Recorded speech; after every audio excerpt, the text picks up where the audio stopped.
Mis padres son misioneros desde hace muchos años atrás, así que trabajo con ellos desde que tengo 5 años.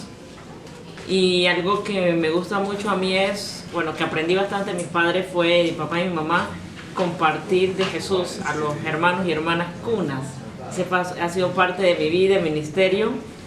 Y en medio de la comunidad cuna pues hay muchas tradiciones y costumbres como la de nuestros pueblos en toda la región. Así que hoy me toca hablar sobre el tema de misión y trataré de ser breve y decir algunos puntos puntuales, valga la redundancia, puntuales, para poder expresar un poco cómo percibo nuestro desafío como indígenas cristianos en nuestra región de América Latina y el Caribe, en toda Aviala. Así lo vi, así me lo contaron. Decía mi gran bisabuelo Ina Kimpile. Así lo vi, así me lo contaron. Me lo contaron mis grandes abuelos, nuestros héroes de la nación cuna. Cuenta una pequeña historia que desde hace muchas lunas la tierra llora y llora de sangre. Los originarios de esta región preguntan, ¿por qué esta tierra llora de sangre? La comunidad cuna, al pasar las lunas, se intriga más por conocer qué es lo que hace que la tierra llore. Son sus gemidos fuertes que no solo llora ella, también lloramos nosotros, también lloramos nosotras. Los abuelos dicen, ¿y qué es lo que hace que la tierra llore tanto? ¿Qué es lo que hace que haya tanto gemido? ¿Qué es lo que hace que cada vez que pase la luna, la tierra siga llorando? También sentimos que cuando ella llora, nosotros lloramos, nosotros morimos. ¿Qué hace que al pasar la luna, la tierra siga llorando más? Nadie habla de aquello que no ha visto. Lo que contamos es aquello que hemos vivido. Lo que cuentan las historias, memoria de nuestros pueblos, va formando nuestra identidad, quienes somos, nos recuerda nuestra historia, nos permite vivir el presente y el futuro caminando cada día no solo hacia adelante, sino recordando y viviendo atrás, como decía nuestra hermana Aymara. El hoy queremos que sea una expresión del ayer, basado en los valores y en el futuro, soñando por lunas mejores que no continúan haciendo que la tierra llore y que junto a ella nosotros dejemos de llorar. Cuando hablamos de misión, debemos pensar en la desconstrucción de lo imaginario de Dios. Y para eso quiero dar una expresión sencilla a la cual yo le he llamado Dios misterio. Lo que conocemos de Dios es lo que Él ha querido que conozcamos. ¿Y quién puede describir a Dios de una manera única? Nadie. Aquellos que creen tener la verdad absoluta de Dios dejan de asombrarse del Dios no conocido, del Dios oculto que, como decía Lutero, se da a conocer de distintas maneras. Frente a la pregunta de los fariseos, ¿cuándo iba a llegar el reino de Dios? Jesús responde, la venida del reino de Dios no se puede someter a cálculos, no van a decírmelo acá, mírenlo allá. Está en Lucas 17, 20 al 21. No está limitado por todo esto. El reino enfrenta a aquellos poderes que se adjudican al dominio absoluto de la existencia, el poder de yo, el poder del otro, el poder del todo. Sin embargo, cuando han llegado el Evangelio, desde la perspectiva de la llegada de aquellos colonizadores, influenciaron en nuestras prácticas y vivencias con y entre los seres humanos y también con y entre el medio ambiente. La globalización ha trascendido las distintas fronteras, no solo geográficas, sino también sociales, económicas y culturales, reflejándose en los saberes que practicamos y poniendo la cultura dominante como punta de lanza para las demás culturas que las han denominado subdesarrolladas y en el caso de algunos pueblos originarios, las no civilizadas. Este estilo de vida también lo vemos reflejado en nuestras comunidades de fe, en nuestras iglesias, que por años hemos conformado a vivir nuestra fe muy alejada de nuestra vocación y llamado a encontrarnos con aquellos que debe ser nuestra vocación de vida, como el regalo que Dios nos ha regalado como nación. ¿Y cuál es la vocación? No solamente de forma individual, sino la vocación de nación que tiene cada pueblo en nuestras comunidades y en regiones de Aviala. Una vocación que Dios ha entregado para plantearnos propuestas y desafíos que tenemos como cuerpo de Cristo, como iglesia. La iglesia tiene un papel importante en la construcción del reino de Dios. ¿Y cuál sería el papel de la iglesia para comprender la vocación de la nación a la cual perteneces? Es decir, ¿cuál sería la vocación en la construcción del reino de Dios del pueblo aymara, del pueblo cuna, del pueblo quechua, del quichua y de los pueblos representados aquí en este lugar? ¿Cuál sería la vocación de nuestro pueblo? ¿Y cuál sería el papel de la iglesia para comprender la vocación de la nación? Y junto con la nación y la iglesia, seguir construyendo el reino de Dios. Dios presente en la cultura de los pueblos, Dios presente, desde mi percepción, la encarnación de Dios en la cultura. El Evangelio como buena noticia de Dios ha existido desde la existencia de Dios, porque Dios es el Evangelio. El Logo existe desde la fundación del mundo. El Logos se hizo carne y habitó entre nosotros, pero ese Logos existe desde que Jesús se hace hombre, existe desde antes. Es el creador, como dice Génesis, en el principio creó Dios los cielos y la tierra estaba desordenada y vacía, y el Espíritu de Dios se movía sobre la faz de las aguas, del abismo, perdón. La historia cuna habla de un profeta desconocido para el pueblo panameño. Yo soy panameña del pueblo cuna, lo desconocen. Pero este profeta llamado Ibe Orgun dice lo siguiente: todo iba bien. Habían pasado varias lunas, fiestas, comida, danzas. Un día uno de los hermanos se llenó de mucha codicia y quiso tomar para él lo mejor. Él vio una de sus hermanas y la violentó. El pueblo se llenó de miedo y el caos reinó en nuestra comunidad. Dios Padre y Madre, Baba y Nana, lloraron aquella noche. La tierra estaba de luto. Los pájaros ya no cantaban por varios días. La brisa no soplaba. Las flores perdieron su colorido, hasta que Dios envió a su profeta Ibe Orgun para enseñarle al pueblo cómo vivir en comunidad.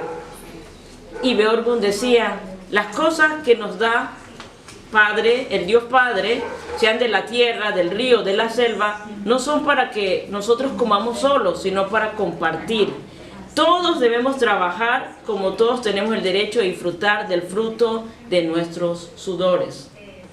Y desde antes de que llegara el primer misionero a Cunayala, Dios estaba presente en nuestra tierra. Y los abuelos cuentan esta historia una y tras veces acerca de cómo Dios se hace presente en la comunidad y cómo en el caos que reinó en algún momento se empezó el orden, o en otras palabras, se empezó a vivir la vida comunitaria, porque es allí donde Dios está presente, manifestándose en la tierra de nuestros pueblos, trayendo esperanza, vida comunitaria, cuidado con el medio ambiente, la relación en algunos pueblos como el cuna. Puedo hablar de los cunas, no puedo hablar de otros pueblos, pero del cuna en la relación del hombre y la mujer. Y desde la perspectiva de la cultura y la comunidad cuna, Dios no es hombre solamente, Dios es hombre y mujer, Dios Padre y Dios Madre. Y en la relación de género hay una relación muy interesante, porque la mujer tiene un rol muy importante en la cultura cuna, no solamente como preservadora de la formación y de la identidad de los pueblos, sino también como comunicadora de ese Dios y de la esencia del Creador en medio de su comunidad.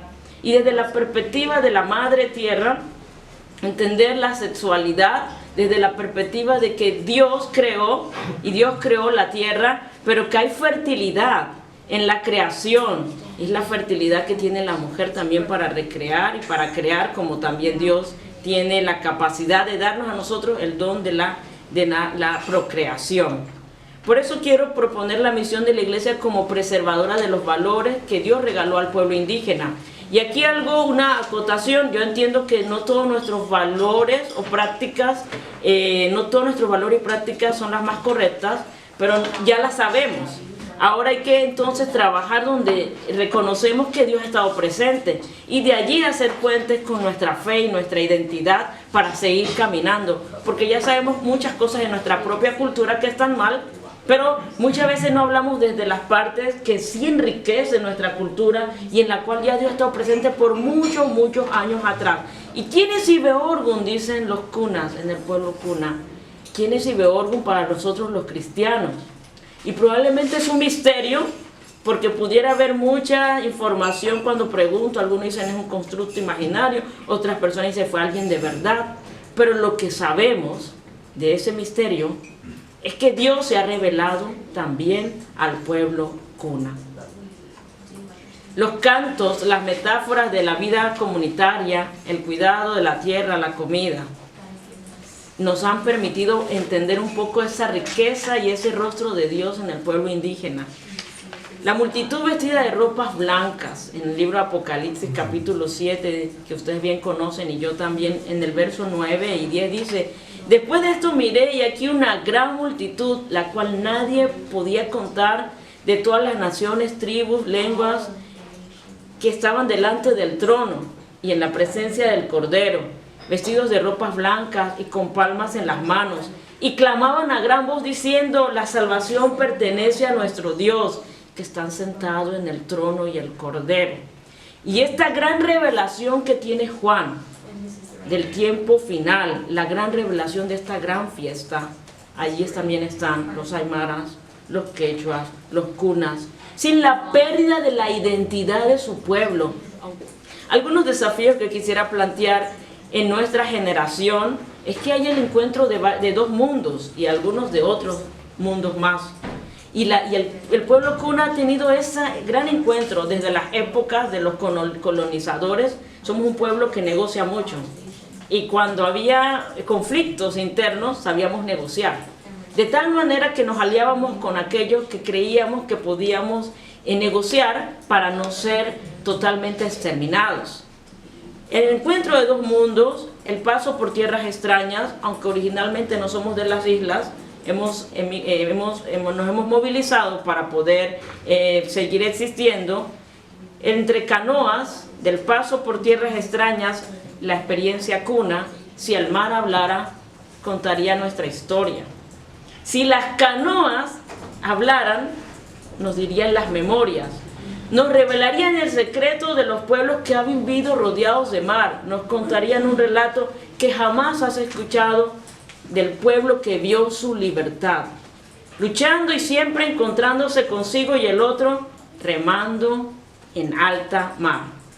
Y estos desafíos que han vivido por siglos nuestros ancestros, de poder movilizarse para tener mejor calidad de vida, pero también muchas veces huyendo de aquellos que le han colonizado, ahora es una realidad que no vivimos por el hecho de, algunos sí, de desplazamiento en algunos pueblos, pero en otros casos también por la búsqueda de una educación que creemos, entre comillas, que es superior, pero que así se nos ha formado, y mucha movilización de indígenas a la ciudad, de cunas a la ciudad, la cual yo soy parte de esa movilización de tercera generación de cunas que viven en la ciudad. Es uno de los desafíos de la iglesia, porque en ese choque y encuentro de culturas hay gran riqueza también de conocimiento, pero también hay algunas pérdidas de valores que tenemos, como cuáles.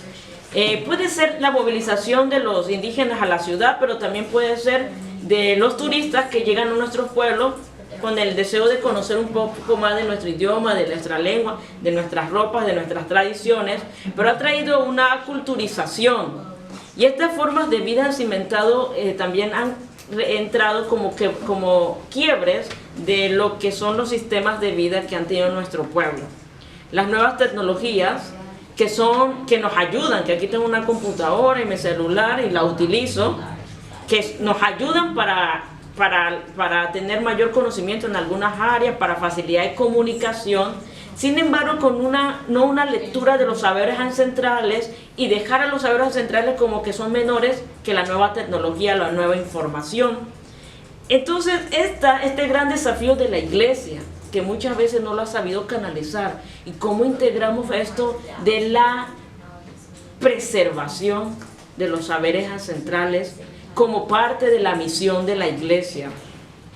Y quiero quizás desarrollarlo con 3 metáforas pequeñas, así como Jesús, el gran Jesús que veía las realidades de su pueblo y su contexto y hacía un diálogo contextual pero también pertinente, que sabía ser interlocutor con lo que él dialogaba y escuchaba.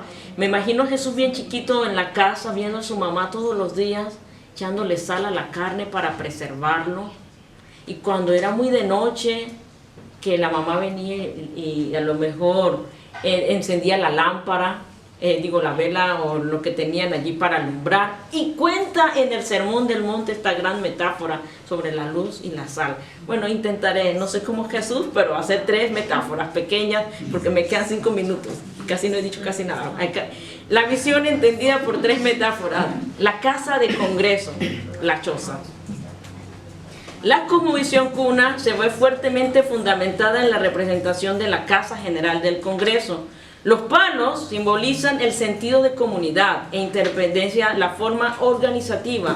Primero con el puer, que es el palo más fuerte, que está en el medio, pero que reconoce que ese palo fuerte no puede ser comunidad sin los otros palos que lo soportan alrededor. La formación del pueblo cuna intelectual y espiritual no está desintegrada, no es dicotómica, es integral. La parte política, organizativa, comunitaria, reconociendo que la vida comunitaria es lo que le da sentido de pertenencia e identidad a los pueblos. La misión de la iglesia, de hacer misión en la iglesia como vida comunitaria, desde una perspectiva de la gran choza, el palo fuerte, que es Dios, pero los demás palos que sostenemos, que somos nosotros. Y si uno de esos palos se cae toda la casa. Pero esta capacidad de la iglesia de entender entonces cómo hacer la misión, no desde una perspectiva occidental, sino desde ya los valores que Dios mismo ha entregado para entender qué es iglesia en un pueblo indígena, en este caso como el cuna.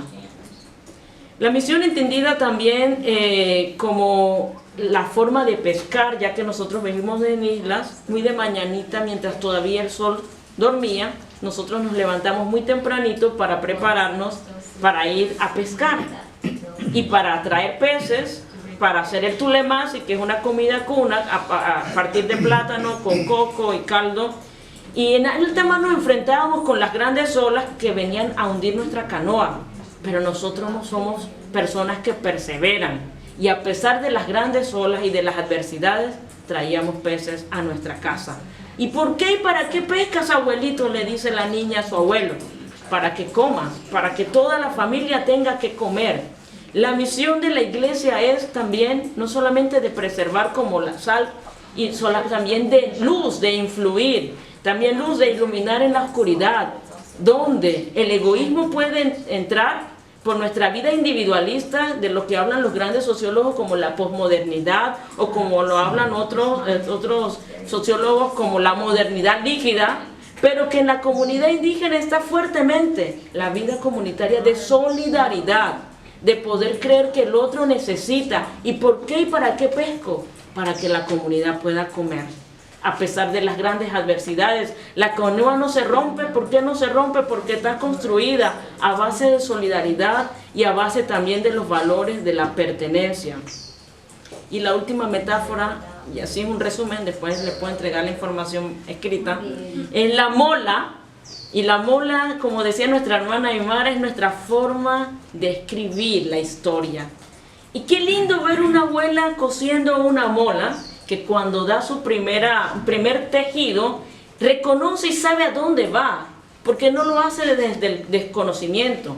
lo hace como un acto, una acción de creación, pero que tiene una meta, que ocasiona metamorfosis, así como el pueblo judío cuando sale de Egipto y está 40 años en el desierto. Los peregrinos al cantar en los salmos tienen el Selah, que dice una pausa, la pausa de aquel que se detiene para descansar como todo ser humano, ¿no? Y que a las 3 de la tarde todos queremos aquí descansar y no hay Selah, pero bueno.